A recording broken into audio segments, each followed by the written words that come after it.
Let's be clear what happened. Who capitulated here and why? And, I don't want to say this because I'm a patriot. I'm an American. But it is the White House who capitulated based on everything I hear and all my sources. And the reason why is because of the bond market and what happened last night. Bessent knows this better than anybody. When you have yields on the 10-year rising to 5%, stuff starts shutting down when you have the lending markets screwed up. By the way, who was dumping the bonds? Somebody asked them if it was China, right? Mm-hmm. It wasn't. It was Japan. While he was negotiating with Japan, according to my sources, who are running major money management firms that are involved in the bond market without giving up names, Japan was dumping bonds because they believed this was not a great place to do business. That forced their hands. Now, what you can say, I think, legitimately here, is Trump decided to take the win. And here's why. There was overwhelmingly, deal potential here among the entire world, except for maybe China, right? Everybody really wanted something. So he did take the win, but make no mistake about it. Peter Navarro was talking as of yesterday about not taking the win, and now they did. And it's all because of the bond market. I want to point out. Okay, so he's saying that Trump took the win here. It seems that I'm going to throw this up. This is Glenn Greenwald's take off of this, and I think this is more of an accurate depiction of what's really happening here. Who's making this? I think that's the question we have to ask ourselves: is who's making these decisions? Is it Trump, or is it a billionaire class that seems to control all of these decisions and and if we look at that and have that conversation, the mainstream's not having that conversation, then we can really expose that this entire money system and the stocks, it's all a big hoax. It's all if the billionaire class can decide from day to day what to do here. And this is Glenn saying Bill Ackman was the first billionaire to demand a 90-day pause. Then Jamie Dimon publicly spoke out. And then he's saying that other billionaires did privately. And then the bond market got threatened. So there was an order of operation that there's people they're saying, here's what we want. Then B happens, and then it's the president looks like that he's making the decision. But as Glenn says here at the end, presidents are and always have been limited by the oligarchical class. That's why they benefit most from U.S. policy. Is Glenn onto this? Is he nailing this here? What are your thoughts, Keaton? Well, I think he's certainly right that, a lot of people worth a lot of money got in his ear at the last minute, for sure. I think what Gasparino said was kind of half true. I think the first part of what he said was definitely true. I think Trump blinked when he saw that the bond market was going to tank. I think that instilled a lot of panic, for understandable reason, obviously. I think the part about Trump taking the win, that is sort of cope. That is where the spin comes in. Because I don't think this was a win. I think we showed our hand. I think we showed what I think a lot of the world already suspected about us was true, which is that, we're a very thin-skinned country that cannot endure the periods of loss and struggle that a country like China no doubt can. And then we'll see about these, these other countries in Europe and the rest of Asia. But obviously, Ackman was very, very bearish on these tariffs from, the start. I want to say from day one, as if it was a year ago. This week feels like it was a year, but it was, April 2nd. Like he was bitching about it from jump. And I think once the bond market looked bad, that's when Trump listen to reason, if you want to call it that, which in the moment was probably the right thing to do, which was to call this off. My take on these tariffs is that it's just too late to do what they're trying to do. We have no industrial base left. One of our super chatters put it very crassly, and then it got attributed to us. People quoted us as having said this, which we would never be so crude as to put it this way, but one of our super chatters said this is like wiping your ass first and then taking a shit later. You know what I mean? We are not equipped to wage this kind of fight now. I don't think. I think it's too late. And people will say, "Well, lefties used to talk about tariffs." Yeah, this is the country is just a hollowed out shell at this point. How are you going to get the manufacturing up and running in any kind of timetable. When you talk about when you think about the effects that this would have on middle class and working class people, just the regressive nature of the tax, which is what a tariff is. It's a regressive tax on consumers. How can the middle class sustain that after the inflation that we've seen these past few years? It'd be one thing if they were talking about funding a program like universal health care with the revenues raised from these tariffs. Or probably what would be even more necessary at this point would be a Band-Aid, if you want to call it that, some kind of a stimulus package for people to weather them through the transition. Because even Trump acknowledges there would be some transition necessary. Trump says he can get the manufacturing ready in 1.5 to 2 years, which is absurd. But let's say that were true. You're already at a point where credit card debt is already through the roof. Student loan debt through the roof. The average age of a first-time homeowner now is 56 years old. So there's the people have no more rope. We're at the end of our rope. We can't sustain at this point even 1.5 or 2 years of the kind of hardship that would have been inflicted on us if he was actually not bluffing the way he insisted he wasn't, and then it turned out that he was. So yes, I mean, the oligarchs are getting their way here. The oligarchs are going to get their way either way, because what these tariffs, in my opinion, are for is to raise revenue that would offset some of the losses that will come if and when Trump makes permanent his 2017 tax cut. Like, they're talking about cutting taxes for the rich, and that's what these tariffs are clearly for. They speak very fondly of the Gilded Age. What did Trump say? 1870 to 1913 was a great age. That's when they funded the government entirely through tariffs, and there was no income tax. They described that as a golden age, when we have been saying these past few years that our income inequality level is at the highest point since the Gilded Age. That was known for that was the very, very unequal economic time. That is the paradise that these people have nostalgia for.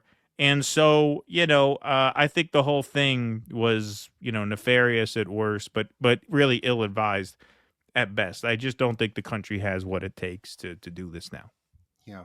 Well, this clip was going around, and I just think how we assess it. This is Trump. This is the little, we got you moment. Here's Trump congratulating his billionaire friends. And I think it's the way we look at what's happening in this clip really says how we look at how the system functions. So there's like multiple ways to look at this, but it's very quick. Here we go.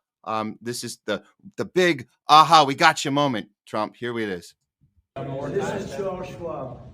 It's not just a company, it's actually an individual. And he made $2.5 billion today, and he made $900 million. That's not bad. He's in financials. I've always been following.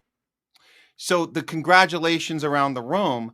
If you're a TDS type of guy, you're going to be like, this guy is just having his way with whatever he wants. When I'm watching this clip, Keaton, I'm seeing a guy who's doing the thing that he was told to do. This reminds me of, and we go back to we compare it to like Obama coming in 2009, and he gets the email of these are the people, these are the bankers that you're going to bring into your cabinet, and they're going to basically be in charge, and you're going to do the thing that they want.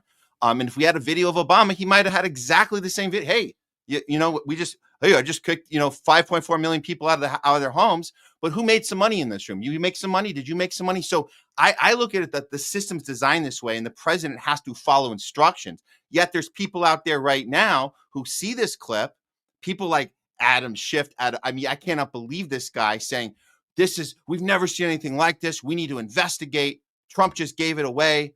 There needs to be an investigation right now of total corruption. He's just helping out his friends. I don't see him being in charge of this right now. What's your take on this? Yeah, I don't think this was like a premeditated scheme to, get his friends rich through some sort of insider trading. Hotspot put out a tweet that showed that there was a modest bump in the market right before Trump tweeted out "good time to buy," which suggests that some people did know that he was going to call the tariffs off hours in advance. In fact, about a half hour in advance of when he teased it out publicly. So I'm not saying there's no insider trading there. I think there probably was. Do I think that this whole thing was premeditated to create an opportunity for that. No, don't forget, these people, all they do every day is wake up thinking, what can I do today to make myself boatloads of money? So it's not inconceivable that they are thinking, in fact, it's very, very likely, in fact, it's certain that during a period, a very short period in this case, of the market being down, these guys are thinking, well, how can I use this to my advantage? And of course, what's on a lot of people's mind is a very common question in the stock market: should I buy the dip? Should I buy the dip, or do I hold off because I think it's going to dip more? And so, you add that question is already in their minds to begin with. Then they get word Trump is going to call the tariffs off. Well, now the people who live for this shit, who are tuned into this every second of every day, literally, I mean, there are people who sit at the computer and work the market in real time as it happens. Yeah, it's completely reasonable to think that some of them thought, hey, that tweet means something's going to happen. I should buy now because the market's about to go back up. And I think it's overwhelmingly likely, near certainty, that people had advanced knowledge of the tweet. I mean, the graphic that Hotspot posted pretty much proves that. If there was a bump 20 minutes before he tweeted out, good time to buy, that means some people knew in advance. They knew. Yeah. And this is the tweet you're referring to. This is a great time to buy. Yeah. DJT, get that. Yeah, that was on the night. This was yesterday morning. And again, and this is just somebody's take here. The mighty Keefe says, no matter what your political alignment is, seeing this president do an act that tanked the stock market to then tell his followers to buy stocks and then hours later reverse the action that tanked the stock market should be criticized by everyone. And it's just a matter of, and this is the conversation we're having, is where does the criticism go? What is like, so I think that's where people get confused of what to be upset about here. But like you said, it's there's a lot of people in on this. They knew about it before he even put the tweet out, is what you're saying. I mean, I'm not surprised by that at all. Yeah, it couldn't. I mean, in the scheme of things, it's not a lot of people, but it's a lot of money. So it's a relatively small number of people with a lot of money who knew about it. That would, because otherwise you wouldn't see any kind of noticeable bounce, which we did. Yeah. Well, let's get into the China part of it, because this part gets a little more interesting, right? Because you got this, he puts this one out. Based on the lack of respect that China has shown to the world's markets, I'm hereby raising the tariff charged to China by the United States to 125%, effective immediately. At some point, hopefully in the near future, China will realize that the days of ripping off the USA and other countries is no longer sustainable or acceptable. Conversely, and based on the fact that more than 75 countries have bowed down to kiss my ass, is what he means to say, but China didn't. So he's pissed off there that why are you not doing what everyone else is doing? You got to be playing by my rules. Okay. 75 countries have called. So I guess they put phone calls into the representatives of the United States, and China was the one that did not put the phone calls in. So he's doing the pause, and then he's saying to China, it's on, baby, it's on. Is this basically the part of the right-wing ideology, the idea that you have to have, we have to keep this war with China, with this, basically this country that has figured out how to build their economy and grow everything ahead of us. I mean, we've seen it in every way, shape, or form, from AI to even just social media to everything that they're doing, construction wise. And, we've seen their subway systems. We've seen just how your infrastructure, everything.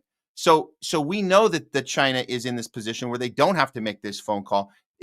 Where is this headed? This back and forth tariff situation with China. What are you seeing on your end, Keaton? Well, I think they're clearly agitating. I mean, if they don't want to call it a trade war, I guess that's their prerogative. I don't really see what else you would call it, though.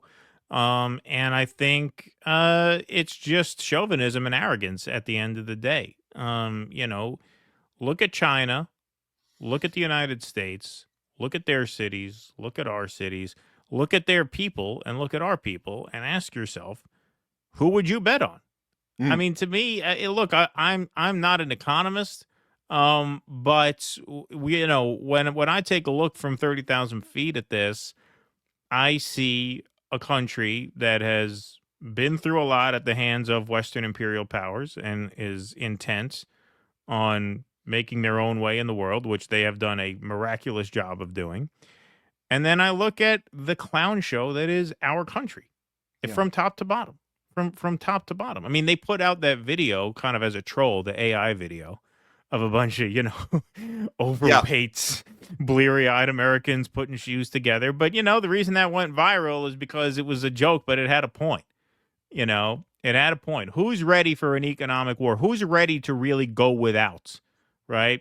Yeah. Come on. I mean, to me, this country has a nervous breakdown when there's a power outage. I mean, I just, again, look, there's just the rank cope amongst the just total shills, like, the Benny Johnson types and the Jack Posobics who are going, what was it? The meme is when the tariffs are on, they're like, this will create jobs. When the tariffs are off, they say, art of the deal, right? Heads I Right. win, tails you lose. Right, exactly. Yeah. I mean, that's just absurd. But beyond that, even, I think, the people like Gasparino who are claiming this is some kind of win, I just don't see it that way, man. I think we showed our hands. I think we showed that we will blink when we have to. Because if you believe what Gasparino said there in that video, and you believe that it was the threat of the bond market tanking that caused Trump to call this off, then what that is a nice way of saying that's a nice way of saying that Trump saw his cards, he saw cards that the other guy had, and he folded his hand. That's what happened here. This was a bluff at the end of the day. Yeah. So now they know what we're willing to endure. We couldn't endure a week of Dave Portnoy having a meltdown about his stocks being down. We're gonna win a prolonged economic war with the Chinese. I mean, I don't believe it. I could be wrong. Like I said, I'm not an economist. This is not my realm of expertise, but I don't buy it for a second. Well, I'm not an economist either, but I can tell you this, and I think this is a tweet that kind of nails it here. I understand why the U.S. hates China now. China has built one of the most advanced countries in the world and didn't have to bomb, Bingo. invade, Yep. assassinate, stage coups, or blackmail to do it. China has dropped no bombs, invaded 0 countries, been in 0 wars in our lifetimes, and still somehow managed to elevate the lives of their people. Meanwhile, America's in constant war, a war for every generation of Americans, and we enjoy a lower standard and quality of life on every metric than China. So yes, U.S. politicians hate China. They tell us to hate China, but maybe we should be taking notes and lessons instead. Maybe the enemy isn't China. Maybe the enemy are the people who consistently tell us who the enemy is. The ones who get rich as we get poor. The people are on here passionately defending like fools. And this person is referring to all the people defending this. There's a lot of them, but this is the accompanying video that we were just talking about, Keaton, just putting our country next to them. Again, you don't have to be an economist to see the difference in our infrastructure and the way society even is presenting in just this little short video. Here's the second half. Welcome to the mountain city of Chongqing.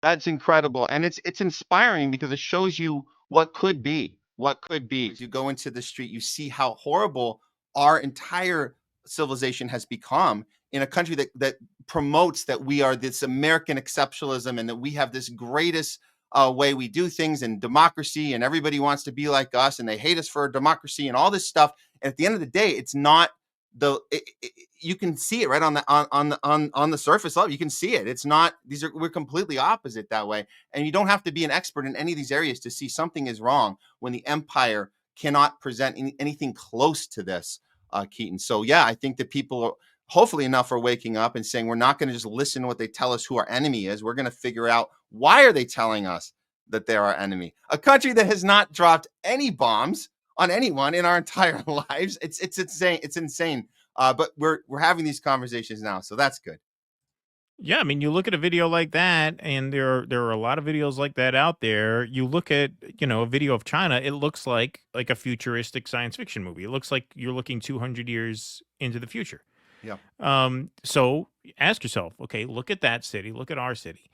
Look at the civilization that built that, and then look at America now, where we're talking about now one of the latest introductions to the consumer market has been DoorDash debt. Where now they're allowing DoorDash customers to make interest-free payments up to however many weeks after they order DoorDash. They don't have to pay for DoorDash all at once. They can pay it off in installments with interest accruing after a certain period of time. Okay, so you ask yourself, you look at a video like that, and then you look at the country that just had to implement installment payments for food delivery, and just ask yourself who's going to come out on top. And I think if you bet on us, you're insane. Yeah, and make sure that food it gets to you with those soggy fries and all that. Yeah, exactly. Yeah, all your soda, your melted sugary soda and the ice will get to you, and it'll be good, just as good to go. Just it's all good. You can have some now, have some later with all, but you get all your sugar, everything you want. You can pay for it later. It's all good. That's how we do it here.